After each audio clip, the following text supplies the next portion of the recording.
தமிழ் இன துரோகி இந்த தமிழ்நாட்டில் இருக்கின்ற இந்த அரசாங்கம்.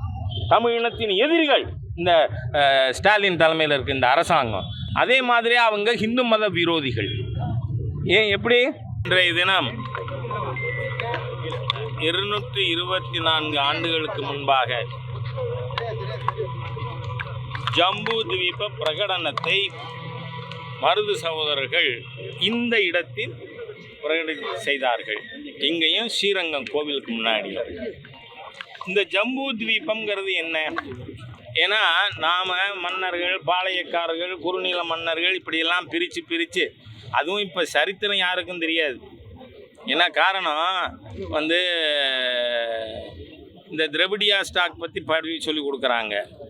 ஆனால் மாமன்னன் ராஜராஜ சோழனோட அப்பா பேர் என்னன்னு கேட்டால் உங்களுக்கே தெரியுமா? நான் கேட்கல, உங்களை தர்ம சங்கடப்படுத்தலை, தெரியாது. ஏன்னா சுந்தர சோழன் இவன் சொல்லி கொடுத்துருந்தா தானே, சொல்லி கொடுக்கறது இல்லை. அந்த மாதிரியாக இங்கே ஒரு ஹிந்து விரோத தீய அரசு இருக்கிறதுனால இந்த ஜம்பு த்வீப பிரகடனத்தை மக்களுக்கு நினைவுபடுத்துகின்ற ஒரு நிகழ்ச்சி. அதுக்கு மைக் வச்சுக்கப்படாது, நிகழ்ச்சி நடத்தப்படாது, இப்படியெல்லாம் சொன்னாங்க.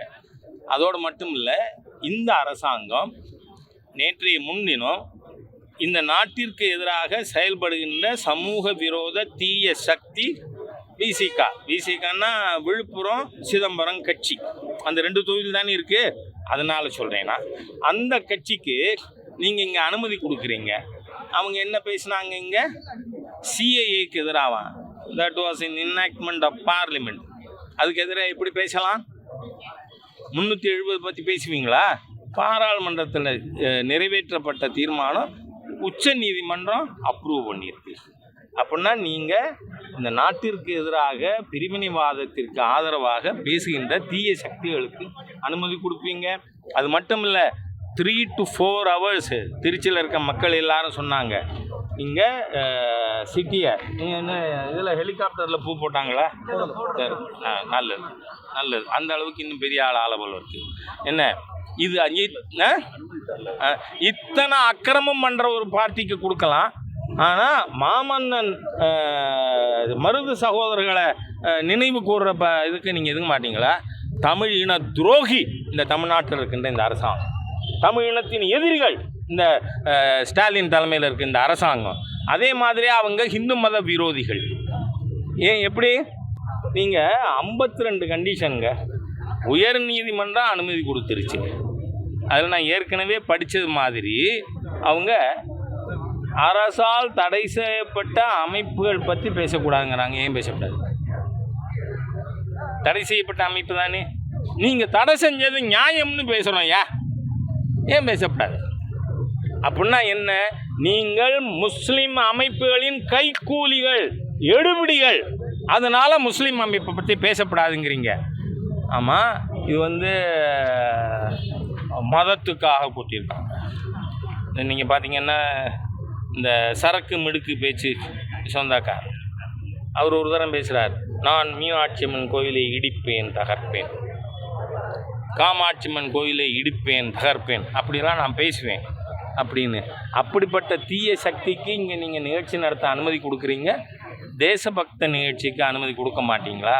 அதனால் தேச விரோதம் ஹிந்து விரோதம் ரெண்டும் ஒன்று தான். அதனால தான் வெள்ளையனின் கைக்கூலியாக இருந்து ஆங்கிலேயன் லண்டனில் இருந்து கொண்டாவது சென்னை ராஜதானி ஆள வேண்டும் என தீர்மானம் போட்ட தேச விரோத வெள்ளையன் கைக்கூலி ஈவேராவுக்கு நீங்கள் எடுபடியாக இருந்து பூஜை செய்து கொண்டிருக்கிறீர்கள். ஈவேரா சிலைக்கு ஹிந்து மத பூஜைகளை எதிர்க்கிறீர்கள் அப்படின்னு சொல்லி தயவு செய்து நீங்கள் இந்து விரோதமாக நடக்கிறத, தேச விரோதமாக நடக்கிறத நிறுத்தி கொள்ளுங்கள், இல்லைனால் நிறுத்தப்படுவீர்கள் அப்படின்னு தமிழக முதல்வர் எங்கும் தமிழ் எதுவும் தமிழ் சொல்லியிருக்காரு. இப்போ வழக்காடு முறை உயர்நீதிமன்றங்கள் வழக்காடு முறையாக தமிழ் இருக்குன்னு சொல்லியிருக்காரு. இப்போ நிச்சயமாக நான் ஆதரிக்கிறேன். நிச்சயமாக என்னோட கேள்வி 67லேருந்து இன்னி வரை என்ன பண்ணிக்கிட்டு இருந்தீங்க? என்ன பண்ணீங்க? இன்னைக்கு தேர்தல் கிட்ட நெருங்கின உடனே உங்களுக்கு தமிழ் ஞாபகம் வருதா? நீங்கள் தமிழர் முன்னேற்ற கழகம்னே வச்சுக்கலையே, திராவிட முன்னேற்ற கழகம்னா வச்சுட்டு இருக்கீங்க. அப்புறம் தமிழை பற்றி என்ன இப்போ வந்து கோலி வேஷம். அதனால் நான் அதை ஆதரிக்கிறேன். ஏன்னா தமிழை மதிக்கிறவன் ராஜா, தமிழை மதிக்கிற கட்சி பிஜேபி. அது மட்டும் இல்லை, எங்களுடைய மாண்புமிகு உள்துறை அமைச்சர் திரு அமித்ஷா அவர்கள் இப்போ வந்தப்போ கூட மதுரையில் கூட என்ன பேசியிருக்கார் வந்து higher education, medicine and engineering தமிழில் பாடத்திட்டம் கொண்டு வருவேன்.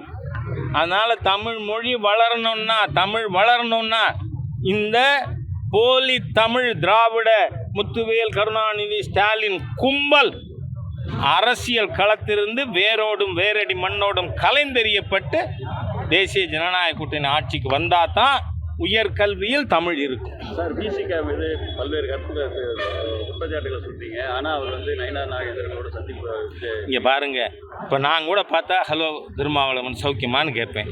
இதெல்லாம் ஒரு இஷ்யூவா? நீங்கள் why you people are picking up trivial issues. Sir, நீங்கள் கடுமையாக தாக்கி பேசுகிறீங்க. ஆமாங்க, நான் பேசுகிறது எல்லாமே கொள்கையை. இப்போ நான் ஸ்டாலின் அரசாங்கத்தின் ஹிந்து விரோத போக்கை கண்டிச்சா ஸ்டாலின் அவர்களை பார்த்தா நான் வந்து சௌக்கியமாக இருக்கீங்களா என்னதுன்னு பேச மாட்டேன்னா பேசுவேன். அதாங்க இது. உங்களையே எங்கே நீங்கள் எழுதினது ராஜா பற்றி தப்பாக எழுதியிருக்கலாம். என்ன அதுக்காக நீங்கள் வந்த உடனே நான் மூஞ்சி தூக்கி வச்சுட்டா போவேன். ஹலோ எப்படி இருக்கீங்க நண்பரே, ஊடகங்கள்லாம் எப்படி போயிட்டுருக்கு கேட்பேன். அது மாதிரி தான் தமிழ் ஸ்டண்டு தான். ஏன்னா இதுவரை பண்ணல, இல்லை 67லேருந்து பண்ணியிருக்காரா நான் சொல்லலை. நீங்கள் என்ன ஊடகம் அதுவும் தெரியாது எனக்கு. அது அறிவாளி ஆர்வலராகவும் இருக்கலாம், ஐ டோன்ட் நோ என்ன. ஆனால் இதுவரை என்ன பண்ணீங்க? ஏன் 67 ஆட்சிக்கு வந்த மறு மாதம் பண்ணியிருக்க வேண்டியானே. அது மட்டும் இல்லை, உங்களுக்கு நான் சொல்கிறேன் வித் மை எக்ஸ்பீரியன்ஸ். நீங்கள் ஆட்சிக்கு வர்ற வர 67 வரை 5வது வரை தமிழ் கட்டாய பாடமாக இருந்தது. நான் காரைக்குடியில் அழகப்பா ஆதாரப்பள்ளி அரசு ஆதரவு நிதி பெறுகின்ற ஒரு ப்ரைவேட் ஸ்கூலில் படித்தேன். 5வது வரை தமிழ் படித்தேன். ஆனால் இன்றைக்கி டாக்டர்ஸ், இன்ஜினியர்ஸ், ஆடிட்டர்ஸ், ஆர்கிடெக்ட்ஸு இவங்களெல்லாம் தமிழ் எழுத படிக்க தெரியாதவங்க இருக்காங்களா இல்லையா? உங்கள் 50 வருஷம் ஆட்சியில் தானே. ஏன்னா நீங்கள் சோஷியல் மீடியா காலம் இது. என்ன எழுதுறான், நீ நலமா அப்படின்னு எழுதுறது. நீ நலமானா எழுதுறானுங்க NEE, நீ NALAMA நலமா அப்படி தானே எழுதுறாங்க. நான் ஒன்றும் போய் பேசலையே. அதனால் தமிழை அழித்தவர்கள் திராவிட முன்னேற்ற கழகத்தினர். அதுக்கு முழு பொறுப்பு ஸ்டாலினுக்கு இருக்குது, முத்துவேல் கருணாநிதி ஸ்டாலினுக்கு. தமிழை அழிச்சுப்புட்டு இன்றைக்கி எல்லா ப்ரொஃபஷ்னல் இதுவும் குவாலிஃபிகேஷனும் தமிழே தெரியாமல் வரலாம். அந்த நிலை நீங்கள் ஆட்சிக்கு வர்றதுக்கு முன்னாடி இல்லை, 67க்கு முன்னாடி இல்லை. என்னோட போராத காலம் 67 தான் நான் ஃபஸ்ட்டு ஃபார்முக்கு வரேன். இவங்க வந்த உடனே ஹிந்தி எல்லாத்தையும் மூடிடுறோம் அப்படின்னு சொல்லி 3-4 அந்த மாதிரி. அதனால சொல்றேன். தமிழ்நாடு முதலமைச்சர் இன்னைக்கு வந்து திருமண நிகழ்ச்சியில் பங்கேற்ற போது பாராளுமன்ற இடங்கள்லாம் வந்து மக்கள் தொகை அடிப்படையில் தான் பிரிக்கப்படுது. அதனால வந்து நம்ம குடும்ப கட்டுப்பாடு ஆதரிக்க கூடாது, அப்படி ஆதரிக்க நம்முடைய மக்கள் பறிக்கப்படும் சொல்லியிருக்காரு. யாரு? ஸ்டாலின். அதான் இது பின்புத்தி. ஏன்னா முதல்ல குடும்ப கட்டுப்பாடு பண்ணிக்காத குடும்பம் நாசமாக போகும்னு சொன்னது எங்கள் ஹிந்து முன்னணி நிறுவன அமைப்பாளர் திரு ராமகோபாலன்ஜி. அவர் சொன்னதை இன்னைக்கு இவர் சொல்கிறாராம். பின்புத்தி தானே. தமிழகத்துக்கு சேர வேண்டிய நிதியை உடனடியாக ஒதுக்கணும்னு சொல்லி. தமிழகத்துக்கு சேர வேண்டிய நிதி என்ன நிதி வரல? எல்லாமே சொல்லியிருக்காங்க சார், வரல. இல்லை, கல்வியிலேருந்து அப்படி இல்லாமல் பொத்தாம் பொதுவாக பேசாதீங்க.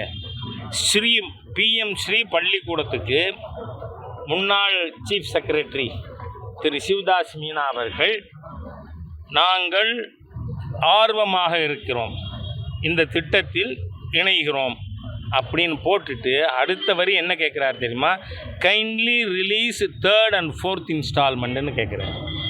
அப்படின்னா என்ன அர்த்தம்? ஃபஸ்ட் அண்ட் செகண்ட் இன்ஸ்டால்மெண்ட் வாங்கிட்டோம்னு அர்த்தம். ஃபஸ்ட் அண்ட் செகண்ட் இன்ஸ்டால்மெண்ட் உங்களோட, அதான் வந்து திரு தர்மேந்திர பிரதான் அவர்கள் தெளிவாக சொல்கிறார். இவங்க ஓரல் அஷூரன்ஸ் கொடுத்தாங்க, 2 இன்ஸ்டால்மெண்ட் ரிலீஸ் பண்ணணும், அதுக்கப்புறம் தி ரெஃப்யூஸ்.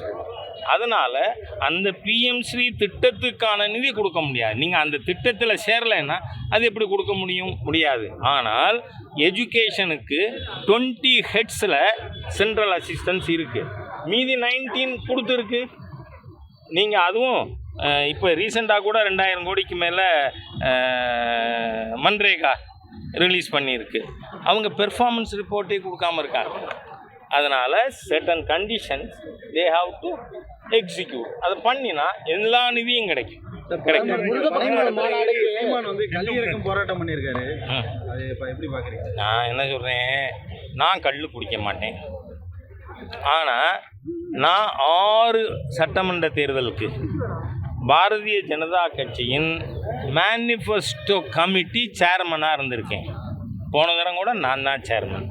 அதிலேயே இதற்கு நாங்கள் அனுமதி கொடுப்போம் அப்படின்னு. ஆகவே அவருடைய கோரிக்கை சரிதான்.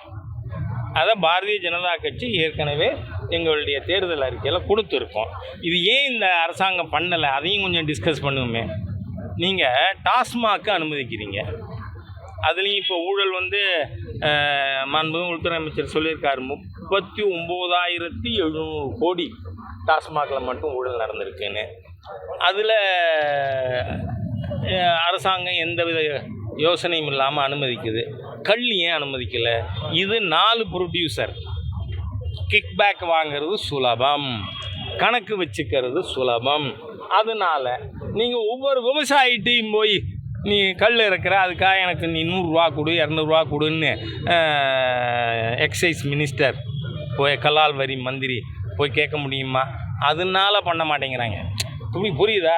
இந்த அரசாங்கம் திரவிடியா ஸ்டாக் அரசாங்கத்தினுடைய அடிப்படை விஷயமே ஊழல், எப்படி பணம் சம்பாதிக்கிறது. ஒரு விவசாயிட்டையும் போய் 100-200 வாங்க முடியாது. ஆனால் நாளே கம்பெனி மொத்தமாக வாங்கலாம் 39,700 கோடி. அதனால நீங்கள் அதை அனுமதிக்கிறீங்க, இதை அனுமதிக்கல. Okay, thank you. மதுரை மாநாட்டில் பேரணி போகிறோம்னு கொடுத்துருக்கோம்மா. இல்லை இங்கே திருச்சியிலேருந்து போகிறதுக்கான இந்து முன்னணி அனுமதிக்கிறதுக்காக மறுத்துருக்கோம்.